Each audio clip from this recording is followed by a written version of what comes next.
Hello mga pips! Kamusta na ulit kayo? Ngayon, ituturo ko sa inyo yung part 2, ikalawang bahagi ng May na pag-aralan natin sa unang bahagi, di ba? Kung saan siya gagawin.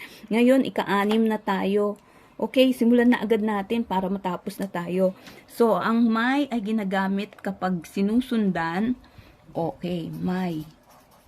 May ay kapag sinusundan or followed by yung article na sa. Followed by article sa. Okay? O sinusundan ng pantukoy na sa. Okay? Sinusundan ng pantukoy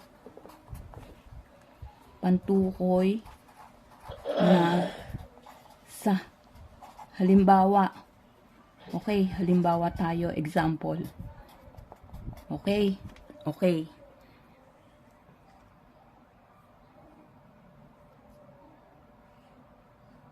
Okay. May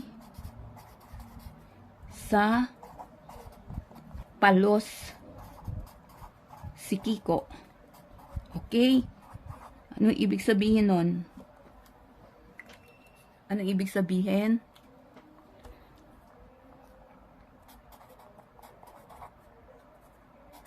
Kiko has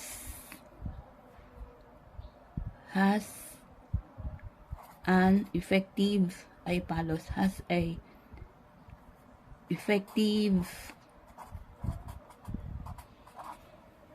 energy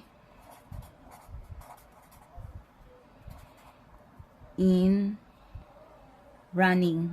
Okay? Okay? Okay. Tapos na. Bye-bye.